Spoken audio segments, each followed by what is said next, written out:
गुरुकुल यामधील सर्व साधक भक्तांच्या चरणाशी स्पर्श करून आजच्या सेवेला प्रारंभ करूया. आवाज येतोय? हा येतोय. येतोय येतोय. हरे राम राम राम हरे हरे. हरे हरे कृष्ण कृष्ण कृष्ण हरे हरे. हरे राम हरे राम राम राम हरे हरे. हरे कृष्ण कृष्ण कृष्ण हरे हरे. हरे पुंडलिकावरदे हरिढोल श्री ज्ञानदेव तुकाराम पंढरीनाथ भगवान की माऊली ज्ञानेश्वर महाराज की, विश्ववंदनीय जगद्गुरु तुकाराम महाराज की, नवनाथ महाराज की जय. अवधूत चिंतन श्री गुरुदेव दत्त, श्री गुरुदेव दत्त, श्री गुरुदेव. ओम सिद्ध शिव चैतन्य गोरक्षनाथाय नमो नमः. ओम चैतन्य विष्णुदेवाय नमो नमः. ओम चैतन्य महालक्ष्मी माताय नमो नमः. ओम शांती शांती शांती. तर आज शुक्रवार दिवस आहे. शुक्रवारच्या दिवशी प्रत्येक शुक्रवारी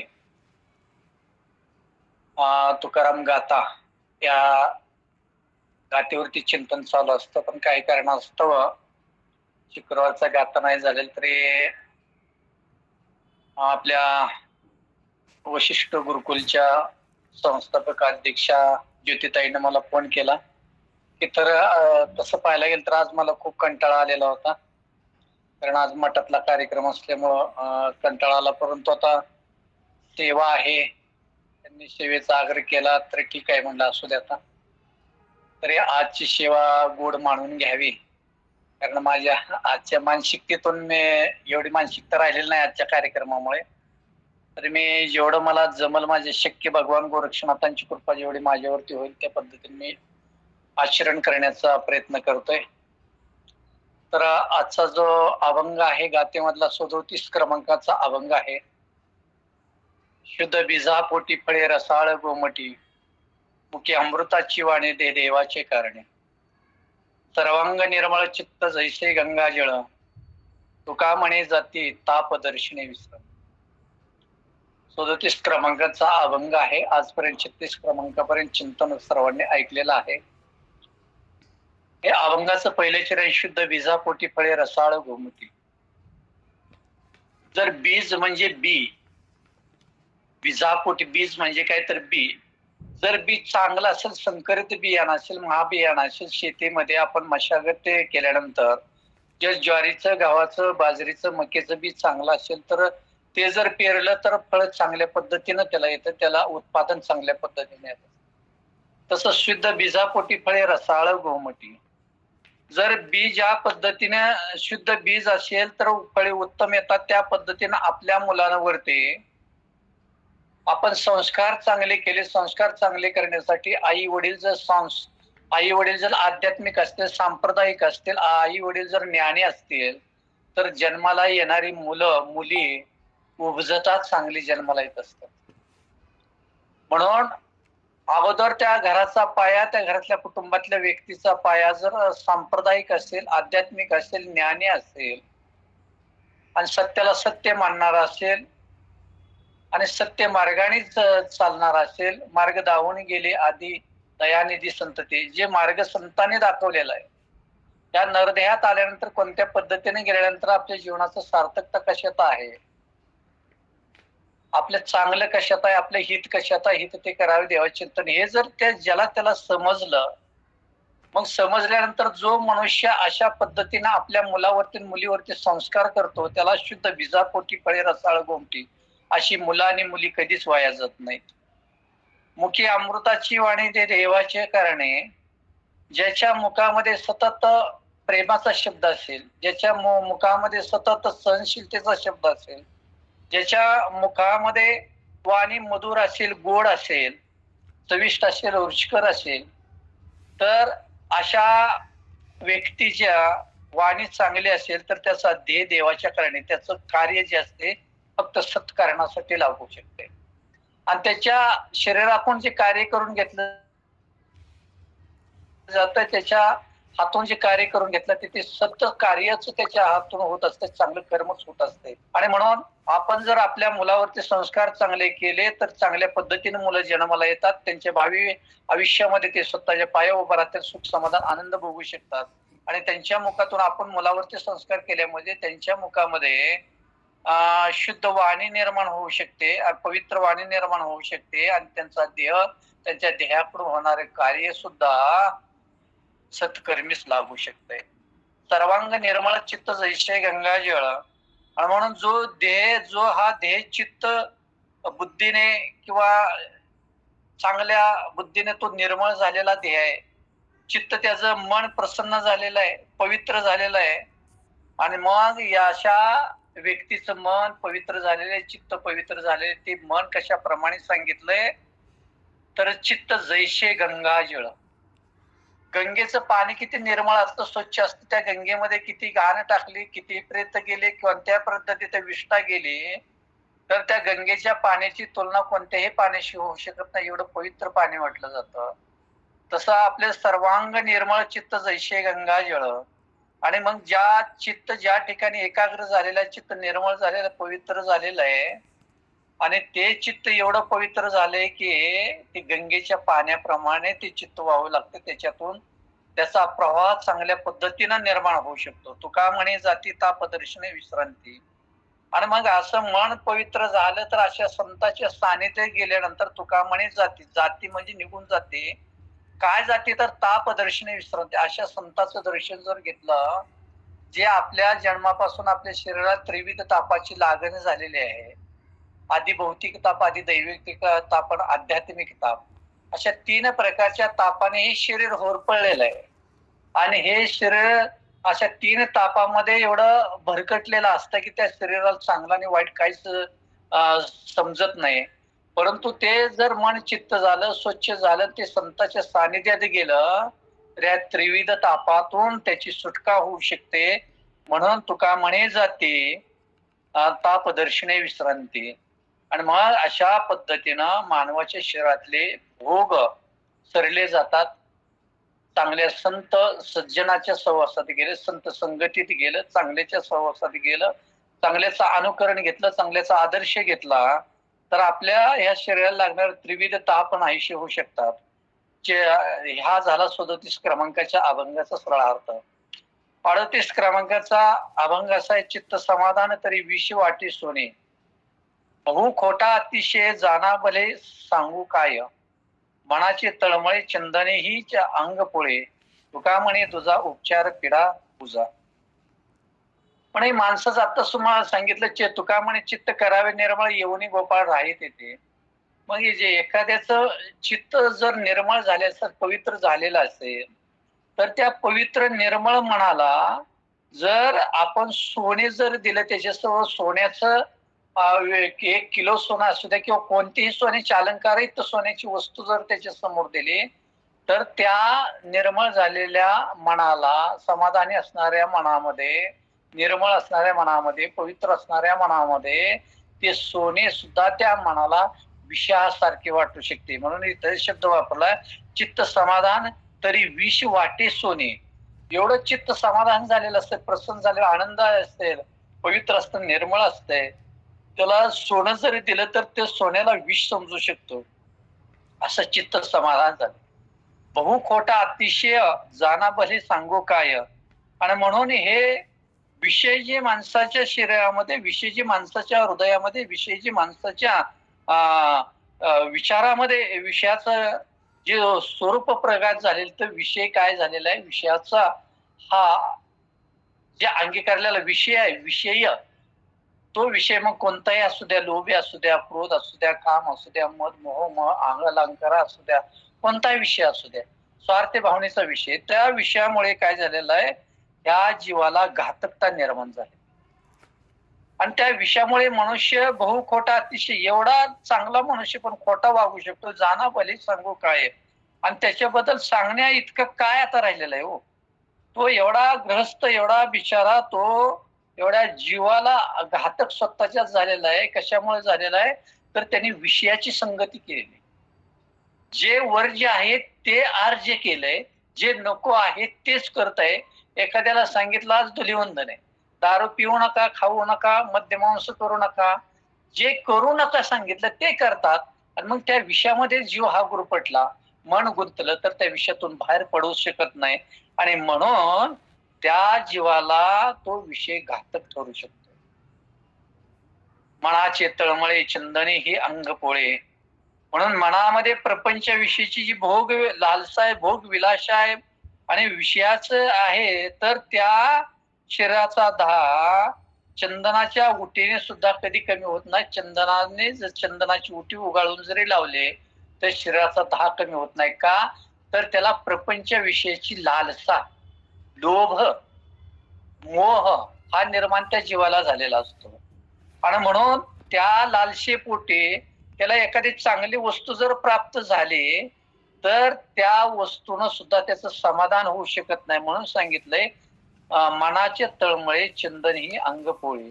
आणि एवढं मनाची तळमळ असते की किती समाधान, किती पैसा दिला तर त्याचं समाधान होत नाही, किती अलंकार दिले तर त्याचं समाधान होत नाही. हे कशामुळे झाले? तर विषयाची लालसा निर्माण झाली मनामध्ये. आणि त्याच्यामुळे तो मनुष्याला कधी समाधान वाटू लागत नाही आणि वाटणारही नाही. म्हणून तुका म्हणे तुझा उपचार पीडा पूजा. म्हणून तुकोबराय म्हणतात ह्या प्रपंचाविषयी असणारे आसक्ती आणि हे निर्माण माणसाच्या मनामध्ये झालेले आहे. आणि त्या माणसाच्या मनामध्ये हे विषयाची सक्ती निर्माण झाल्यामुळं आणि विशेष त्याला गोड वाटू लागल्यामुळं काय झाले? तुका म्हणे दुजन उपचार नाही पीडा पूजा. म्हणून याच्यावरती कितीही त्याला मिळालं, कितीही प्राप्त झालं, कितीही कोट्याने मिळालं, हजार कोटीने मिळालं, तरी त्या माणसाची त्या विषयामधनं निवृत्ती होत नाही. म्हणून तो नेहमी अशा मनुष्य नेहमी काय असतो? असमाधानी असतो, असंतुष्टच असतो, आनंदी कधीच राहत नाही, तो दुःखीच राहतो कायमस्वरूपी. म्हणून तुका म्हणे तुझ्या उपचार नाही पीडा पूजा. ह्याला उपचारच नाही. जो समाधान नाही त्याच्यावर उपचारच नाही.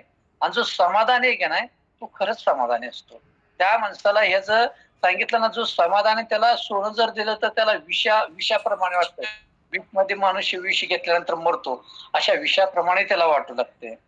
आणि हा सरळ झाला 38 क्रमांकाच्या अभंगाचा अर्थ.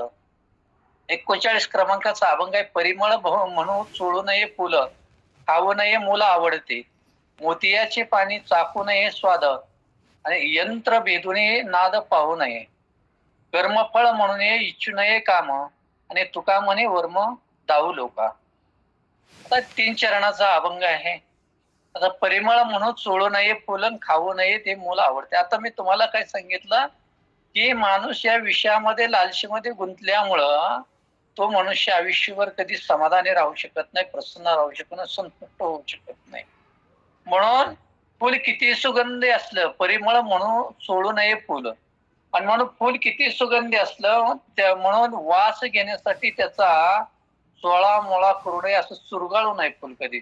परिमळ म्हणून सोडू नये फुल, खाऊ नये मूल आवडते.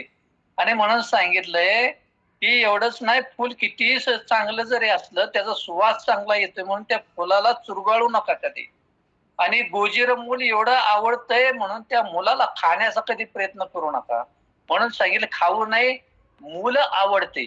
एवढं गोजीरवाणं मूल असतं, किती गोंडस मूल दिसतं, किती छान दिसतं मूल, लहान बाळ. आणि मग एवढं चांगलं मूल दिसतंय म्हणून त्याला खाऊ नये. अजून त्याच्या पुढे हे उपमा अलंकार दिलेले आहेत.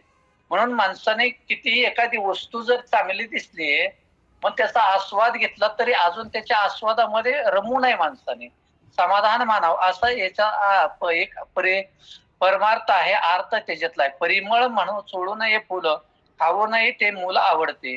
की फुल किती सुगंधी आहे, त्या फुलाचा सुगंध एवढा येतो की आपलं मन किती मोहून जातं, आनंदून जातं. म्हणून ते फुल एवढा सुगंध देतं, म्हणून त्या फुलाला कधी चुरगाळू नये.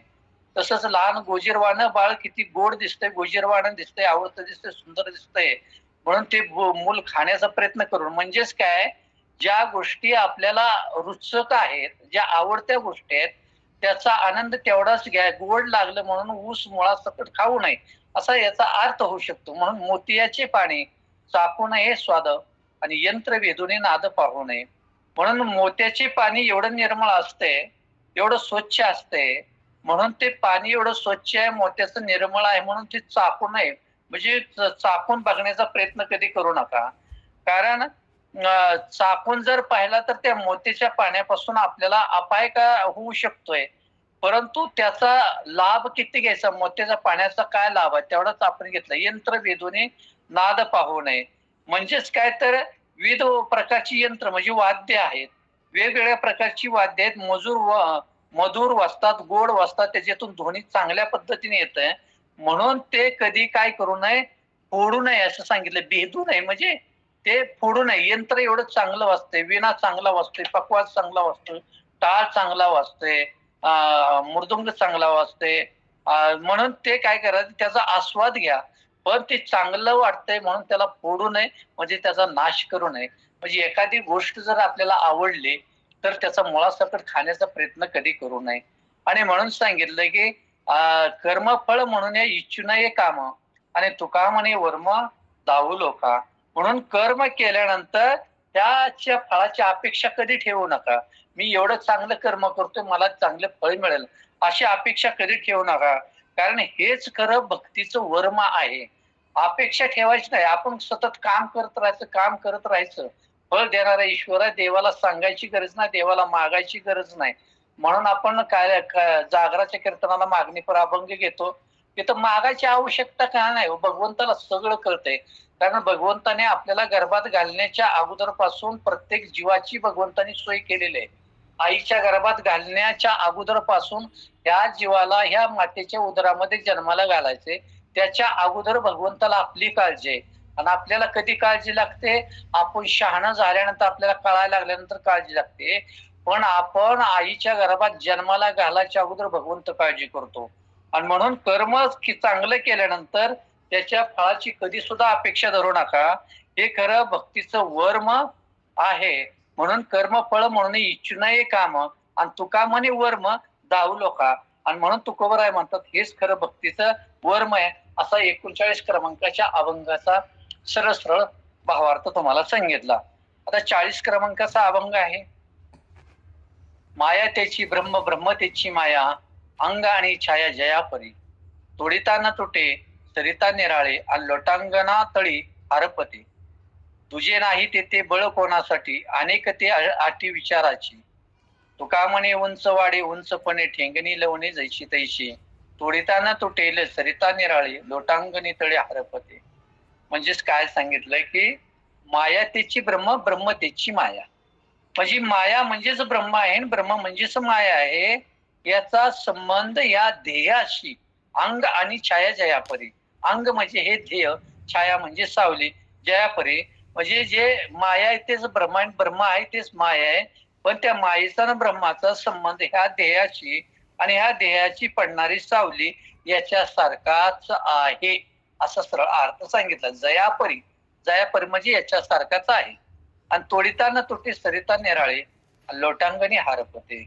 म्हणजेच काय सांगितलंय की ही देहाची सावली, हे देहाची सावली जी पडते, आपण दुपारच्या वेळेला 12च्या वेळेला आपल्या बरोबर पायाखाली सावली येते. पण सकाळी इकडे सूर्य पूर्वेला असेल तर आपली सावली पश्चिमेला पडते, पश्चिमेला सूर्य गेला तर आपली सावली पूर्वेला पडू शकते. मग हे जी सावली आहे ती कोणत्याही शस्त्राच्या आघाताने, कोणत्याही वाराने ती सावली कधी सुद्धा तुटत नाही, कधी सुद्धा नष्ट होत नाही. लोटांगणी तळी हारपते, आणि ते देहाला सोडून दूर कधीच जात नाही. एखाद्याचा देह, आता उदाहरण सांगतो, एखाद्याचा देह एखाद्याला मारलं, एखाद्याने खून केला, मग ते सावलीचा खून कधी होत नाही. तर त्याचा देह जर खून केल्यानंतर किंवा मृत मनुष्य एखाद्याला अटॅक आला, तो मनुष्य मृत पावला, तर त्याची सावली त्याच्या अंगाखाली दडपते, पण सावलीचा कधी नाश होत नाही, त्या देहाचा नाश होतो. म्हणून काय सांगितलंय, देहाची सावली कोणत्याही शस्त्राच्या वाराने, शस्त्राच्या आघाताने तुटत नाही, आणि ती देहाला सोडून दूर कधी जातच नाही. म्हणून लोटांगण घातले असता त्या देहाखाली, आपण जसं लोटांगण घालतो आपले लोक नवस फेडण्यासाठी, लोटांगण घातलं तर ती सावली त्या देहाच्या खाली जाते, पण ती सावली कधी नष्ट पाहू शकत नाही. आणि म्हणून सांगितलं की दुजे नाही तेथे बळ कोणासाठी, अनेक ते आटी विचारांची.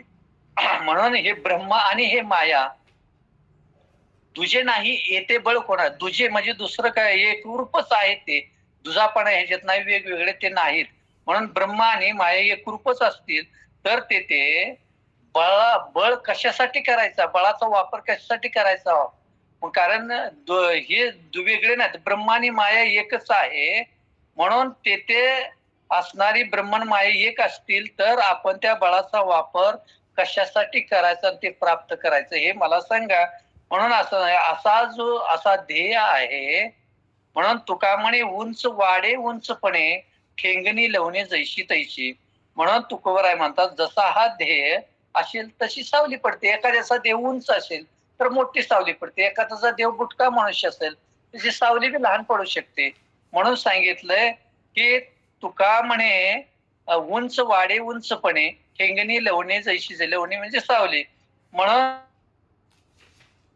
सावली पडते आणि लोटांगणाने ती नाहीशी होते. मग तसे ब्रह्माला लोटांगण घातले, या ब्रह्माला जीवाला लोटांगण घातले, देवाला लोटांगण घातले.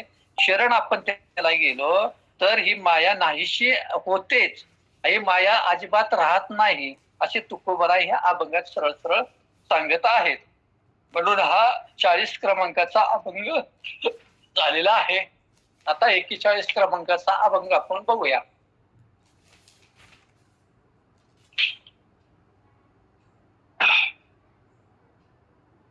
41 क्रमांकाचा अभंग. दुर्जनाशी करी साह्य, तोही लाहे दंड दे. शिंदळीच्या कुंटणी वाटा, संग खोटा खोट्याचा.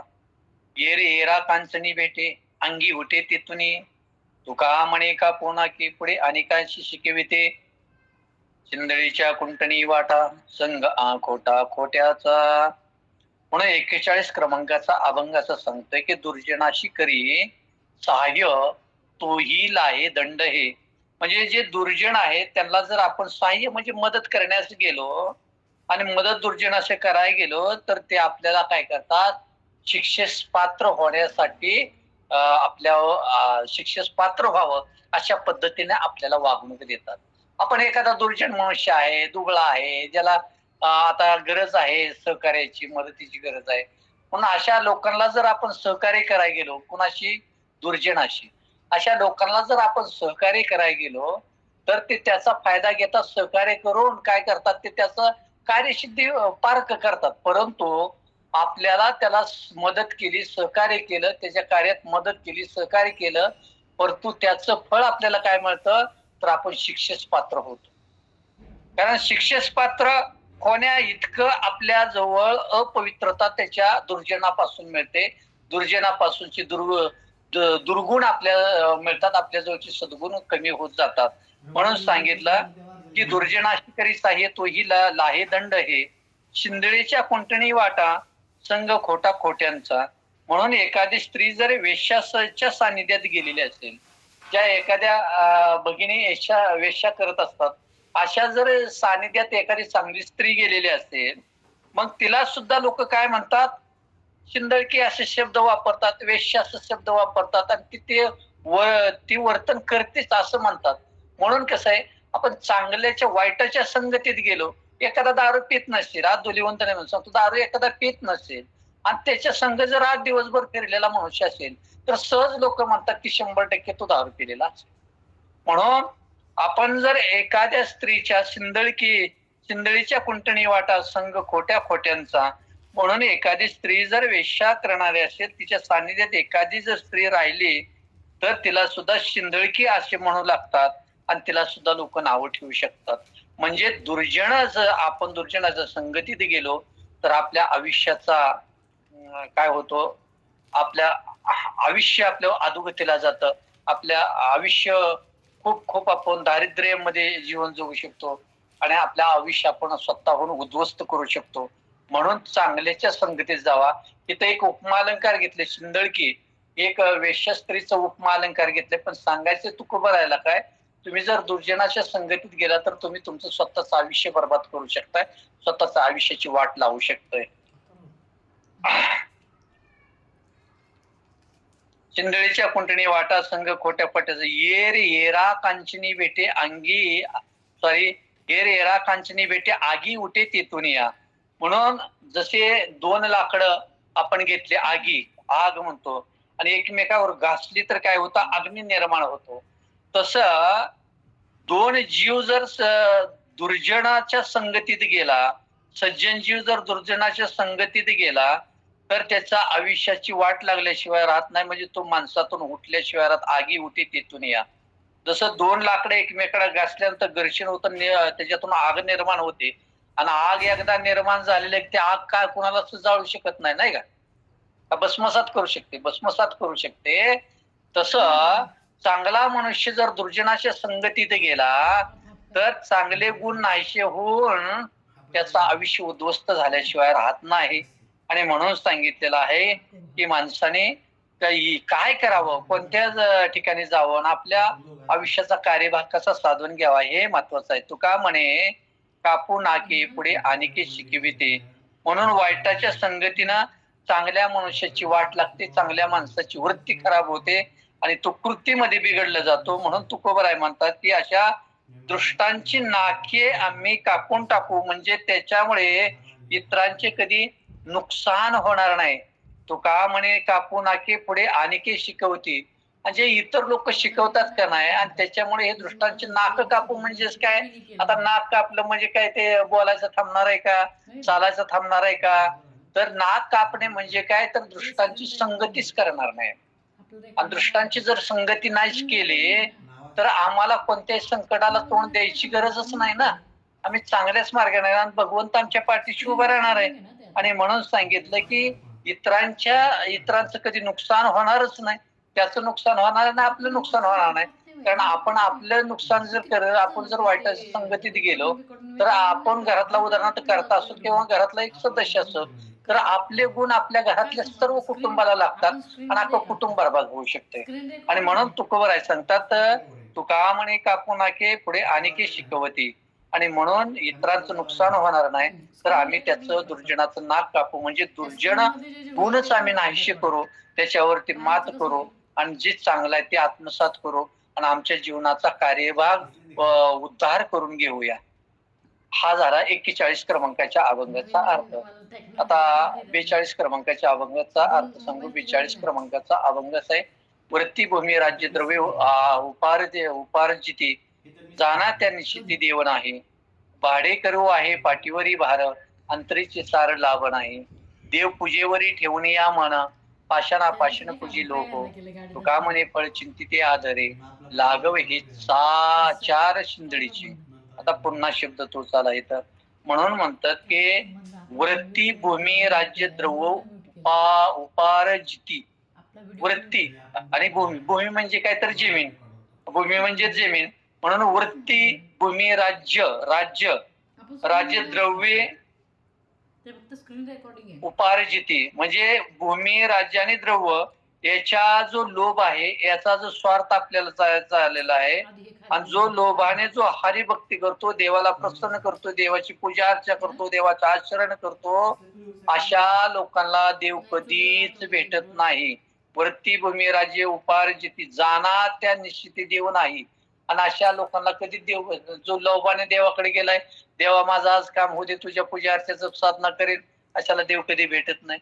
आता देव आपल्याला सगळं देईल म्हणून जसं बाकीच काम सोडायचं देवपूजा लागायचं, देव कधीच देत नाही. मला राज्य मिळावं, मी राज्यकर्ता हो, आमदार हो, खासदार हो, अशा भावनेने देवाकडे गेला, देव कधीच देत नाही. अंतरी भावी, हृदयामधला भाव कसा आहे याच्यावरती देवाची प्रसन्नता अवलंबून आहे, देवाची कृत्य अवलंबून आहे, देवाचा कृपा आशीर्वाद अवलंबून आहे. ज्याच्या मनामध्ये अंतःकरणामध्ये भगवंताविषयी आवड, श्रद्धा, विश्वास असेल, तरच देव त्या व्यक्तीला त्या संकटातून बाहेर काढू शकतो. म्हणून इथं म्हटलेलं आहे की वृत्ती भूमी राज्य द्रव्य उपार्जिती, ना जाना त्या निश्चिती देव नाही. जो स्वार्थ भावना ठेवून, लोभ ठेवून जो माझी सेवा करेल, राज्य भूमी मला मिळावी, द्रव्य मिळावं म्हणून त्या भावनेने माझ्या जवळील सेवा केली, तर अशा लोकांना, अशा साधकांना देव कधी सुद्धा निश्चिंती देव नाही, कधी सुद्धा तो देव भेटू शकत नाही. हे निश्चित प्रत्येकाने जाणावं, असं तुकोबराय म्हणतात. भाडे करू आहे पाठीवरी भार, अंतरीचे सार लाभ नाही. म्हणून जसं भाडे करू म्हणजे हमाल शब्द आहे, हमाल जसा पाठीवर ओझे वाहतो, पण त्या ओझ्यामधील कोणत्याही वस्तूचा त्याला अजिबात लाभ होत नाही आणि त्या ओझ्यामधले त्या गाठोड्यामधली त्याची वस्तूच नाही. तो नुसता भार वाहण्याचा हमालकी करण्याचं कामच करतो. आणि मग अशी लोक काय करतात की वृत्ती भावनेने लोभ भावनेने देवाकडे जातात, त्याला देव कधी भेटत नाही. आणि मग अशा लोकांना हमाल शब्द वापरलेला आहे. ते नुसतं ओझं वाहतात, त्या ओझ्यातला एकाही वस्तूचं त्याला काय लाभ होणार नाही. फक्त स्वार्थ भावनेने जायचं, देवाचं नामस्मरण चिंतन करा, हे ओझं वाहतात. आणि म्हणून सांगितलं अशा भावनेने तुम्ही जाऊ नका. तुम्ही नुसतं हमालच राहू शकाल काय स्वरूपी, हमालाचा कधी मालक होऊ शकणार नाही. आणि म्हणून सांगितलं भाडेकरी वाही पाठीवरी भारा अंतरीचा लाभ नाही. कधीच तुम्हाला तो लाभ भेटणार नाही, त्याचं फळ तुम्हाला कधी भेटणार नाही. म्हणून देव पूजेवरी ठेवून या मन, पाषाणापाषाण पूजे लोभ. आणि म्हणून मनामध्ये चांगल्या प्रकारची इच्छा निर्माण करा, आकांक्षा धरा. आणि देवाची पूजा करणारा जो मनुष्य आहे, मनामध्ये चांगली भावना ठेवून, देवाबद्दल असणारा आदर ठेवून, देवाबद्दल असणारा विश्वास ठेवून, देवाबद्दल असणारी श्रद्धा ठेवून जो पूजा करतो ना, असा जो मनुष्य पाषाणासारखा जरी असला तर त्याला देव प्राप्त होतो. कधी तर त्याने जर हा लोभ, हा स्वार्थ बाजूला ठेवून पूजा केली तर. आणि जो लोभ स्वार्थ बाजूला न ठेवता पूजा करतो त्याला तुकोबरायाने पाषाण शब्द वापरलाय. पाषाणासारखाच तो राहतो. पूजेवरी ठेवून या मन, पाषाणापाषाण पूजी लोभे. आणि जो लोभाने देवाची पूजा करतो त्याला पाषाण दगडच असं म्हटलंय. आणि तो कायमस्वरूपी दगडच राहणार, त्याच्यात कधीच बदल होणार नाही. म्हणून तुका म्हणे फळ चिंतिती आदरे लागावे हे चार शिंदळीचे. म्हणून मनामध्ये माणसाने विषयाची लालसा धरून केलेली कर्म ही शिंदळीची, म्हणजे मला सांगितले वेश्या स्त्री प्रमाणे केलेल्या कर्मासारखं असतात. जो मनुष्य आपल्या मनामध्ये लालसा ठेवतो, जो मनुष्य आपल्या मनामध्ये वासना ठेवतो, जो मनुष्य आपल्या मनामध्ये स्वार्थ ठेवतो, जो मनुष्य आपल्या मनामध्ये लोभ ठेवून देवाची पूजा करतो, कर्म करत राहतो, त्याला वेश्याने केलेल्या कर्मासारखं समान समजलं जातं, असे तुकोबराय 42 क्रमांकाच्या अभंगामध्ये सांगतात.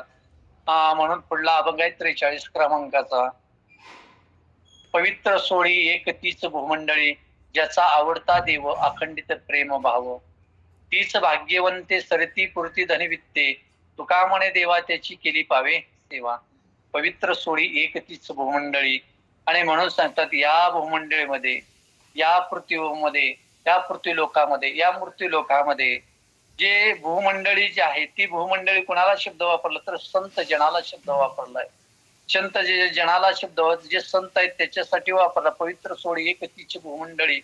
आणि जे सज्जन संत सज्जन पवित्र आहेत, शुद्ध आहेत या मृत्यूलोकामधले, ज्याचा आवडता देव अखंडित प्रेम भाव, आणि ज्याच्या मनामध्ये फक्त परमेश्वराविषयी प्रेम आहे, भगवंताविषयी आदर आहे, भगवंताविषयी भक्ती आहे, भगवंताविषयी शक्ती आहे, भगवंताविषयी आपुलकी आहे, अशाच व्यक्तीला ज्याचा आवडता देव अखंडित प्रेम भाव, तोच देवाचा आवडता होतो.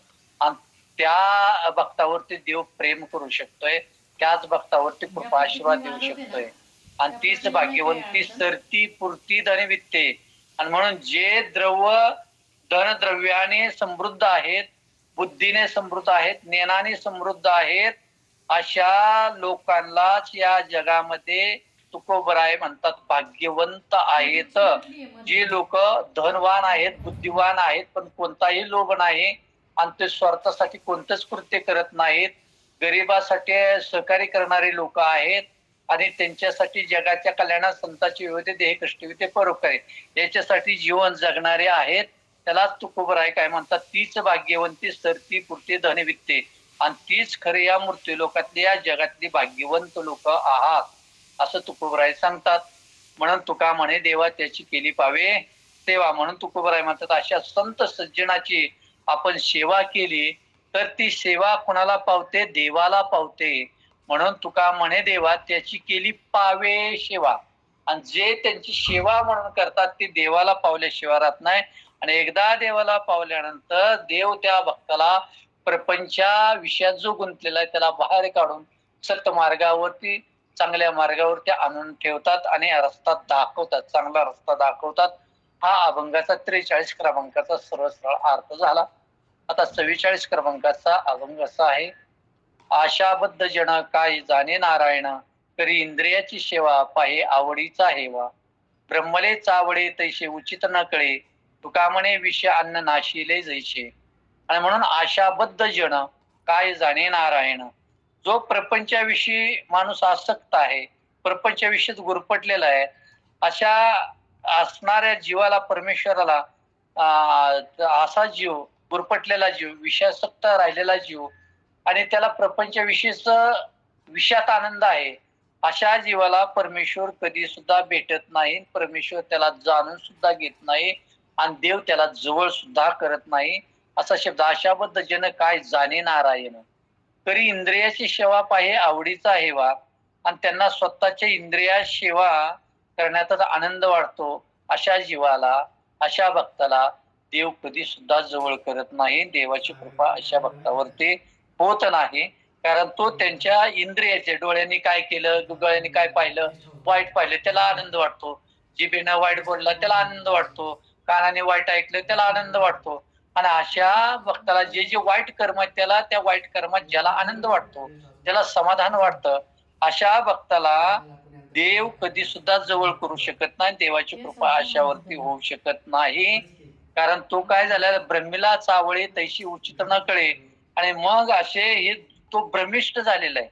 आणि त्या भ्रमिष्ट झाल्यामुळे स्वतःच्या जीवनाचं हित तो जाणू शकत नाही. भ्रमिष्ट झाल्यामुळे, गर्व आल्यामुळे, अहंकार आल्यामुळे आपल्या जीवनाचं हित कशात आहे, आपलं आयुष्य चांगलं कशात आहे, वाईट कशात आहे, त्याला काहीच कळत नाही. आणि तो कधी जाणू शकत नाही. का तर त्याला भ्रम झालेला असतो, तो गर्व झालेला असतो, अभिमान झालेला असतो. आणि त्याच्यामुळे त्याला चांगलं काय वाईट काय ह्याच्यातलं कळत नाही. त्या भ्रमामध्ये गुंतल्यामुळं त्याच्या आयुष्याचा नाश झाल्याशिवाय राहत नाही. आणि म्हणून त्याची उचित न कळे, तुका म्हणे विषय अन्न नाशी येले जैसे.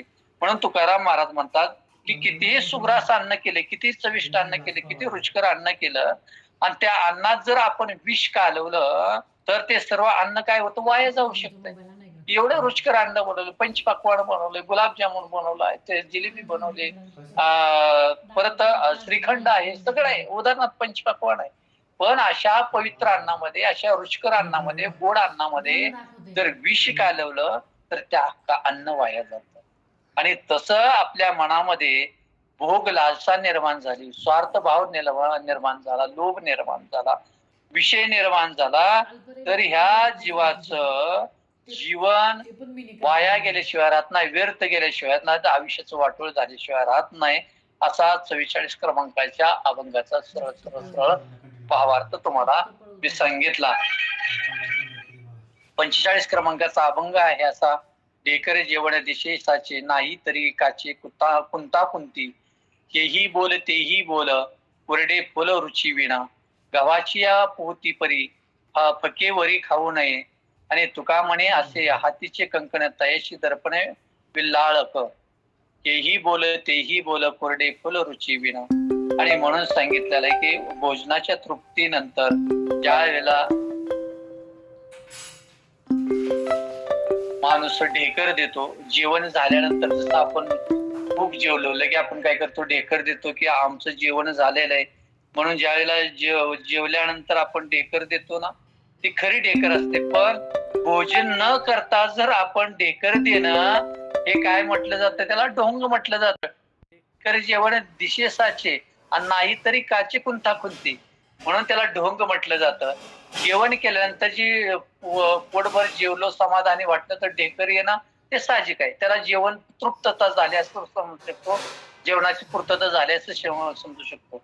पण न जेवता जर ढेकर दिले तर आपण त्याला ढोंगी समजलं जातो. म्हणजेच काय, जर एखाद्याने कर्म चांगले केलं तर त्याला भगवंत फळ देतो, पण कर्म करायचं नाही, वरवरचा देखावा दाखवायचा आणि भगवंताकडून अपेक्षा ठेवायची, त्याला ढोंगीपणा म्हटलं जातं.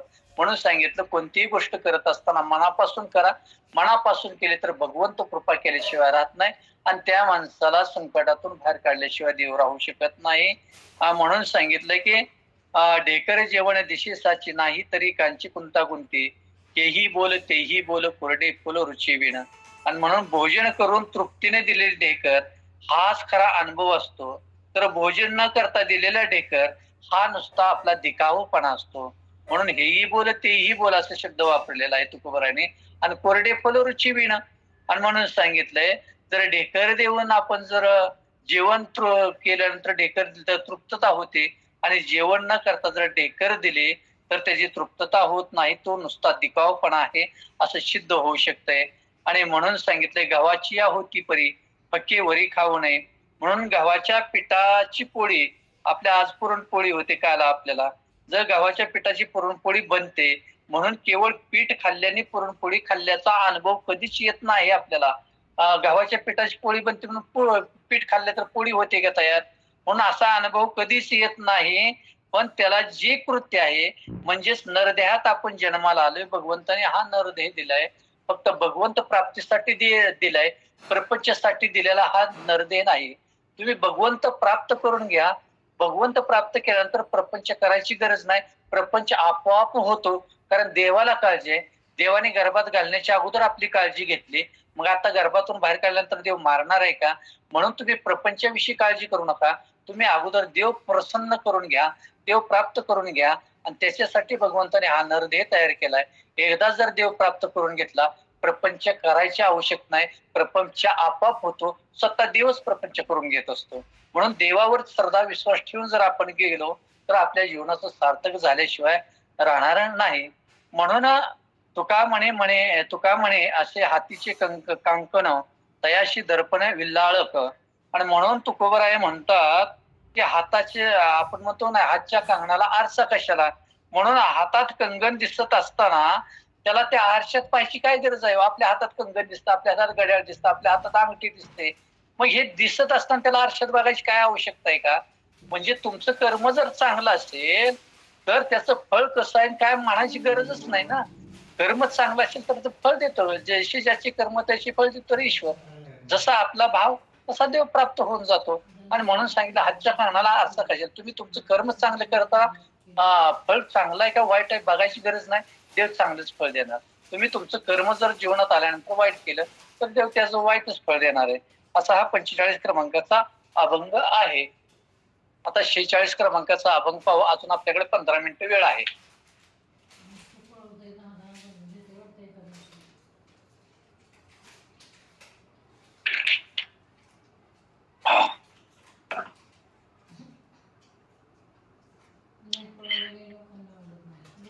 करावी ते पूजा मणीची उत्तम लौकिकाचे काम काय असे, कळावे तयशी कळे अंतरीचे कारण ते साचे साचा अंगी. अतिशय अंती लाभ किंवा घात फळ देते चित्त बीजा ऐसे. तुका म्हणे जिने राही समाधान ऐसे ते भजन पार पावी. कळावे तयशी कळे अंतरीची कारण ते साचे साचा अंगी. हा 46 क्रमांकाचा अभंग आहे. म्हणून तुकोबाराय काय सांगतात, लौकिक दृष्ट्या असणारे पूजेचे जे आपण लौकिक दृष्ट्या पूजा करतो आणि त्या पूजेचं ताट आपल्या जवळ घेत असतोय, आणि ताट एवढं घेतल्यानंतर आपण जे मानस पूजा करतो, मनापासून जी पूजा करतो सगळ्यात ती उत्तम पूजा असते. करावी ती पूजा मणीची उत्तम. जी मानस पूजा असते ना, ती मानस पूजा लौकिकाचे काम काय असे, ज्यावेळेला एखादी पूजा प्रात्यक्षिक करत असतो की बेल फुलं घेऊन, आरती घेऊन, उदबत्ती घेऊन, कापूर घेऊन पूजा करत असतो. सर्व साधन लागणारे सगळे साधना घेतो, बेल फुला सगळं काय वस्तू लागणारे घेत असतो, ती पूजा करतो. त्या पूजेपेक्षा लौकिक दृष्ट्या जी पूजा करतो त्याच्यापेक्षा मानस पूजा केली तर सगळ्यात उत्तम आहे. म्हणून सांगितलं मानस पूजेला सगळ्यात उत्तम महत्व दिलेलं आहे. आणि जो मनुष्य दररोज सकाळी उठल्यानंतर मानस पूजा करतो ते कृतीच्या पूजेपेक्षा, कृत्रिम पूजेपेक्षा मानस पूजा सर्वश्रेष्ठ आहे असं म्हटलेलं आहे. करावी ती पूजा मणीची उत्तम लौकिकाचे काम काय असेल. कळावे तयाशी कळे अंतरीचे, कळावे तयाशी कळे अंतरीचे कारण ते साचे साच्या अंगी. आणि म्हणून तुकोबराय अशा कर्मकांडाने जर आपण मानस पूजा करण्यासाठी गेलो, अशी मानस पूजा ज्याच्यासाठी आपण केलेली आहे आणि जे प्राप्त होण्यासाठी आपण मानस पूजा करतो, जे आपल्या मनातला संकल्प त्या मानस पूजेत टाकतो, आणि त्या पद्धतीने जर ही मानस पूजा आपण केली तर त्याला सांगायची गरज नाही, त्या भगवंताला आपोआप कळते असा शब्द इथं वापरलेला आहे. कळावे तयाशी कळे. त्याला सांगायचे की अंतरीचे अंतरी त्याला कळतं, कारण ते साचे साचांगी जे आपण माणूस पूजा ज्याच्यासाठी केलेलं आहे, कारण ते साचांगी ज्याच्यासाठी केलेले आहे ते सांगायची गरज नाही. कळावे तयाशी कळे अंतरीचे. तर देवाला अंतर्मनातूनच दूध कळून जातं सगळ्यात की यांनी बारीक आहे ना? कशासाठी माणूस पूजा केलेली आहे. मग भगवंताला सांगायची गरज नाही, संदर्भ स्पष्टीकरण करून द्यायची गरज नाही. म्हणून सांगितले कारण ते साच्या अंगी म्हणून अतिशयांती लाभ किंवा घात फळ देते चित्त बीजा ऐसे. आणि म्हणून सांगितलेलं आहे की सत्कृत्य कोणतं करताना चांगलं फळ मिळतं, चांगलं काम केल्यानंतर चांगलं फळ मिळतं, आणि दृष्ट कर्म केलं तर त्याचा घात होतो. अशी ह्या फळावरती अवलंबून आहे, त्या बीजावरती अवलंबून आहे. म्हणून सांगितलंय अतिशय अंती लाभ किंवा घात फळ देते चित्त बीजा जैसे. जसं बी जर चांगलं असेल, आता उदाहरणार्थ आंब्याचं बी लावलं तर त्याला आंबा येतील, आंब्याचा रस चांगला आवडतो, आंबा खाण्याला चांगला वाटतो.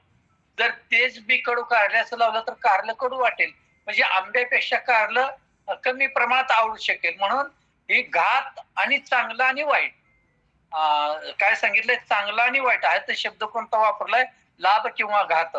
अतिशय अंती शेवटच्या क्षणाला चांगला आहे का वाईट आहे हे कशावरती अवलंबून आहे. फळ देते चित्त बीजा जैसे.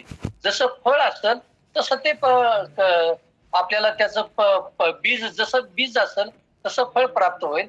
तसं आपलं कर्म असेल तसं फळ आपल्याला प्राप्त होईल. आपण दररोज चांगलं कर्म करत गेलो, झोपेत उठल्यापासून संध्याकाळी झोपेपर्यंत चांगलं केलं तर त्या दिवसाचं चांगलं तुम्हाला फळ मिळेल.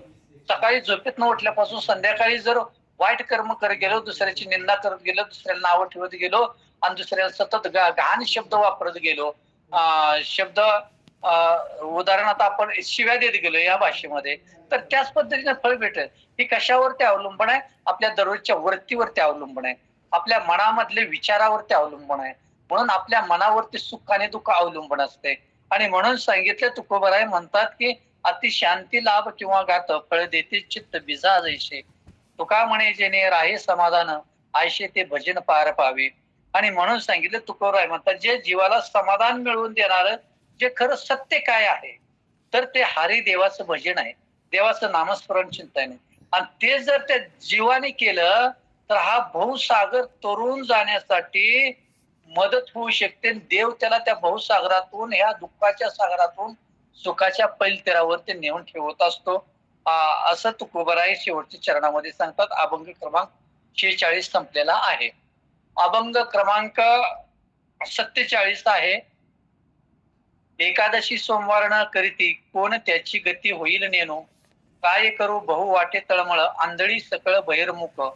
हरिहरा नाही बोट भरी वाती कोण त्याची गती होईल नेनो.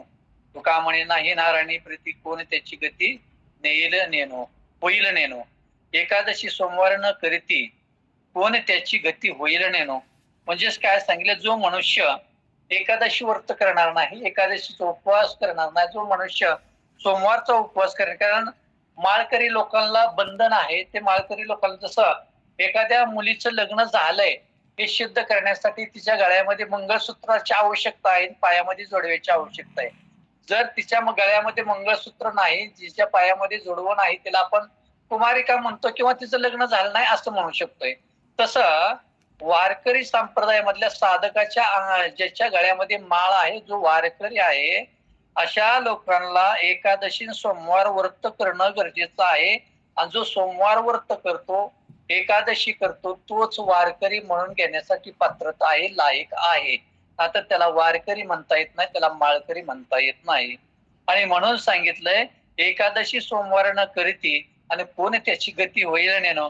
म्हणून जो मनुष्य एकादशी सोमवार व्रत करत नाही तो अंती कोणत्या गतीला जाईल याची शाश्वती नाही. मग त्याला नरक येतने जावं लागतंय, त्याला यमदूत नेऊ लागतात का काय हे काय सांगता येणार नाही.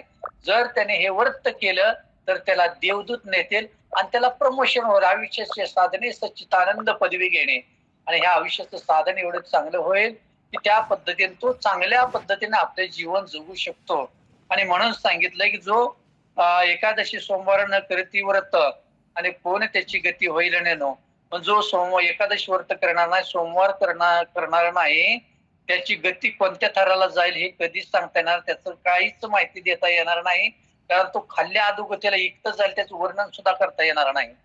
काय करू बहुवाटे तळमळ, आंधळी सकळ बहिर्मुख. म्हणून अशा जे कर्मकांड केलं जातं, आंधळ्या झालेल्या लोकांची जसे तुकाराम महाराजांना काळजी वाटते ना, आंधळी लोक काय करतील, कुठं पडतील का, कशाला धडकतील का, अशी जी काळजी आपल्याला वाटते ना, आणि तशी ह्या कर्मकांड केलेल्या लोकांची सुद्धा काळजी तुकोबराय वाटते, की अशी लोक सोमवार करणार नाहीत, एकादशी करणार नाहीत, त्या कोणत्या गतीला जातील आणि त्यांचं आयुष्याचं काय होईल, त्यांनी घातलेल्या जन्माला पिढीचं काय होईल. कारण त्यांचीच त्यांच्यात अणुरेणू, त्यांचेच गुण त्याच्यात मिसळलेले असतात आणि तशीच मुलं ही उपजता, त्याची पिढी उपजता पुढे जाते, मग त्या पिढीचं वाटोळं होतं, त्या पिढी अख्खी उद्ध्वस्त होऊ शकते.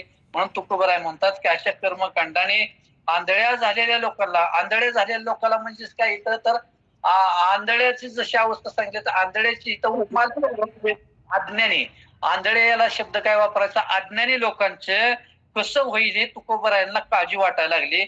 एवढी लोक अज्ञानी आहेत, एवढी लोक अंधश्रद्धेत गेलेले आहेत, त्या लोकांना ज्ञान किती करून दिलं तर न ऐकती चिंदळीचे शब्द वापरलेले तुकोबराय, बुडते हे जन न देखील डोळा. मग तसं ह्या लोकांना एवढं सांगितलं, एवढं ज्ञान दिलं तर लोक अजून अज्ञानात राहतात, अंधश्रद्धेत राहतात आणि हे लोक आंधळ्याप्रमाणे वागू लागतात. त्याला डोळस आहेत, डोळे तरी लोक अशी वागू शकतात आणि अशा लोकांचं कसं होईल असं तुकोबरायांना काळजी वाटते. आणि म्हणून तुकोबराय काय म्हणतात की हरिहरा नाही बोट भरी वाती आणि कोणी त्याची गतीने येईल. म्हणून जे हरिहरामध्ये भेद करतात, फरक करतात, हा देव माझा, हा देव माझा, विष्णू वेगळा, शंकर वेगळा, दत्त वेगळा, ज्योतिबा वेगळा, नवनाथ वेगळे, असे जे हरिहरामध्ये देवादेवामध्ये भेद करतात ना, त्यांची शेवटी गती कशी होईल हे मी सांगता येणार नाही, त्याचं वर्णन करायला सुद्धा वेळ नाही. आपला तो देव एक करून घेवा ते नेहमी जेव्हा सुख नाही, देव एकच आहे हो. देवाने प्रत्येक भक्ताला भक्ती करण्यासाठी सोपं जावं म्हणून वेगवेगळे अवतार घेतलेले आहेत, देव एकच आहे. म्हणून जो हरिहरामध्ये देवादेवामध्ये भेद करायला लागला ना, त्याची गती सुद्धा तो शेवटच्या क्षणाला अंतीच्या वेळेला कुठं जायला आणि त्याला फळ कसं मिळेल हे सुद्धा सांगता येणार नाही, असे तुकोबराय सांगतात. म्हणून तुकोबराय अजून शेवटच्या चरणामध्ये काय सांगतात की तुका म्हणे नाही नारायणी प्रीती कोण त्याची गती होईल. आणि जो ज्याचा भगवंतावरती श्रद्धा नाही, ज्या भगवंतावरती विश्वास नाही, ज्या देवावरती भक्ती नाही, अशा लोकांचं सुद्धा शेवटच्या क्षणाला मरण यातना आल्यानंतर तो कोणत्या थराला जाईल अशी तुकोबराने चिंता वाटते, काळजीपोटी ह्या तुकोबराने अभंग केलेला आहे. म्हणून ही काळजी वाटण्यापेक्षा आपलं आयुष्य उद्ध्वस्त करण्यापेक्षा तुम्ही चांगला मार्ग दाखवून गेली, आदिनिधी दयानिधी संपते, चांगला मार्ग दाखवून गेला ना, त्या मार्गाने तुम्ही चला, कोणत्याच प्रकारच्या अडचणी येणार नाही. हा अभंगाचा 47 क्रमांकाचा आता शेवटचा अजून आहे आपल्याकडे 5 मिनिटं आहे. 48 क्रमांकाचा अभंग आहे. नवे आरानुक संसारा हाती सर्व काळ चित्ती हाची धंदा, देवधर्म सांदी पडिले सकळ विषय गोंधळ गाजतसे, रात्री दिसना पुरे कुटुंबाचे समाधान, दुर्लभ दर्शनेश्वराचे, तुका म्हणे आत्महत्यारी घातकी थोर होती चुकी नारायणे, देव धर्म सांदी पडिले सकळ विषय गोंधळ गाजतसे.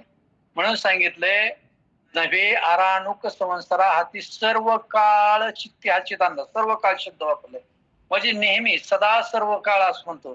ज्याला संसाराची चिंता आहे ना, आणि चिंता करणाऱ्यांना क्षणभराची सुद्धा विश्रांती मिळणार नाही. नव्हे आरानुक संसारा, जो प्रपंचाविषयी रात्रंदिवस तळमळतो, प्रपंचाची ज्याच्या मनामध्ये, ज्याच्या डोक्यामध्ये, ज्याच्या हृदयामध्ये इच्छा निर्माण झाली प्रपंच कसा व्हायचा, प्रपंचाची काळजी आहे, सर्व काळ चिंती हाची धंदा. आणि म्हणून जो प्रपंचाविषयी रात्रंदिवस तळमळतो ना, अशा लोकांना एक क्षणाची सुद्धा विश्रांती मिळणार नाही. देव धर्मानं सांदी पडले सखळ विषय गोंधळ गाजतसे. आणि हा प्रपंचाविषयी एवढा तो गुंतलेला आहे, प्रपंचाच्या विषयापासून त्याला परावृत्त होता येत नाही, तो देवाचा कधी विचार करू शकत नाही. म्हणून देवधर्म त्यांनी काय केले, कोपऱ्यात टाकून दिले. कोपऱ्यात आहे देवधर्म असं तो म्हणतो. संसारातील कामना पूर्तीसाठी, संसारातल्या आपल्या मनोकामना पूर्ण करण्यासाठी जेव्हा हवे तेव्हा त्याचा उपयोग करतो त्या देवाचा, आणि देवाकडे लोभ भावनेने जातो. आणि देवाची पूजा करतो. इतर दिवशी ते देव कुठे आहेत, देवधर्म सांडी पडेले कसं कळत. आणि ते देव एका कोपऱ्यात आहे. ज्या वेळेला त्याला विषयामध्ये गोडी लागेल, त्याची इच्छा पूर्ण करतात, त्यावेळेला मग विषय गोंधळ गात असे. मग तो देवाकडे पडतो, देवाची पूजा करतो. आता देवपूजा केल्यानंतर देव प्राप्त होईल, असा देव कधी सुद्धा प्राप्त होत नाही. म्हणून सांगितलंय, रात्रीने दिसणं पुरे कुटुंबाचे समाधान, दुर्लभ दर्शन ईश्वराचे. आणि म्हणून रात्रंदिवस कष्ट केले तरी कुटुंबाचे कधीच बाबांना समाधान होत नाही. त्यामुळे तुम्ही देवाकडे गेला, देवाला लक्ष दिलं आणि देवाकडे लक्ष दिलं, देवाची पूजा अर्चा जप साधना आचरण मनन चिंतन केलं, तर देव आपला संसार सुखी केल्याशिवाय राहत नाही. आणि म्हणून सांगितलं, तुकोबराय म्हणतात की रात्रंदिवस न पुरे कुटुंबाचे समाधान, दुर्लभ दर्शन इतरांचे ईश्वराचे. म्हणजे रात्रंदिवस ज्या कुटुंबासाठी तुम्ही काबाड कष्ट जरी किती केलं तरी ते कधीच समाधानी होणार नाहीत कुटुंबातले लोक. आणि तुम्ही सुद्धा कधीच आयुष्यभर समाधानी राहणार नाही.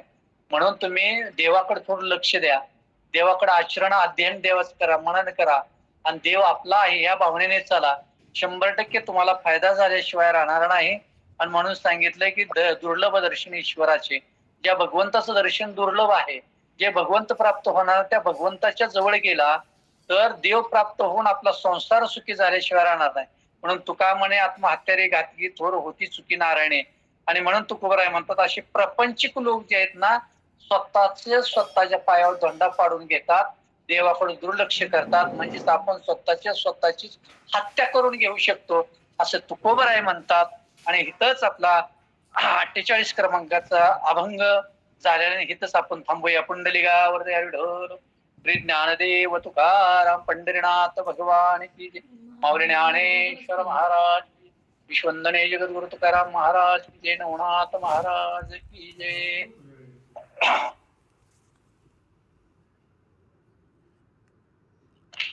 कसं आहे दान घ्या महाराज.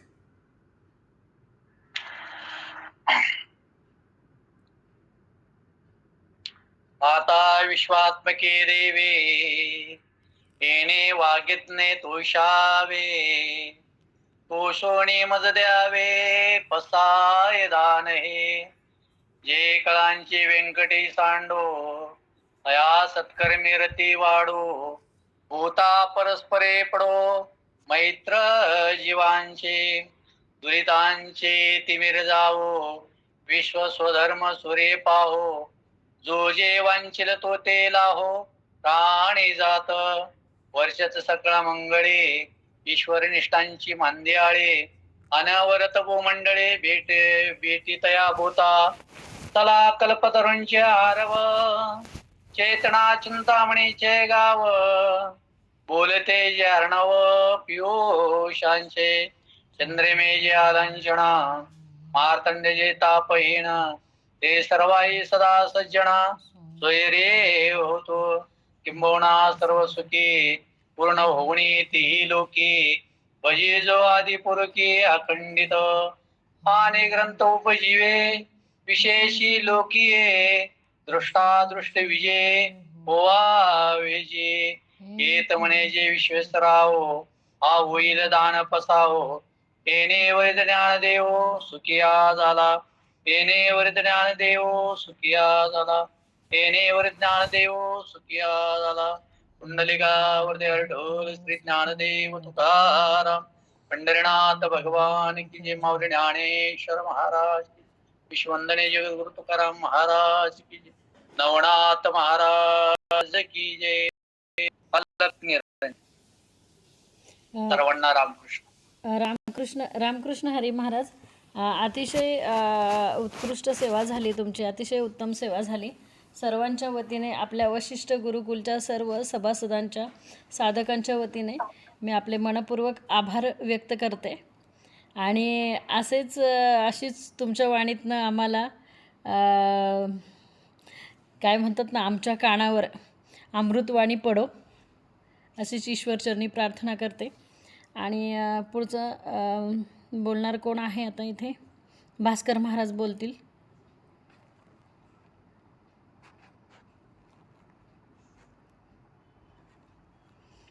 भास्कर महाराज बोला ना.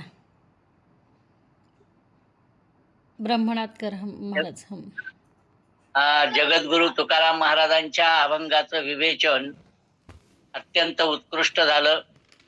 शुद्ध बीजा पोटी फळे रसाळ गोमटी असं बऱ्याच वेळा नुसतं म्हटलं जातं, पण त्याचं विवेचन कीर्तनातून मी काय ऐकलं नाही, पण आज ऐकल्यामुळे मला खरोखरच आनंद झाला.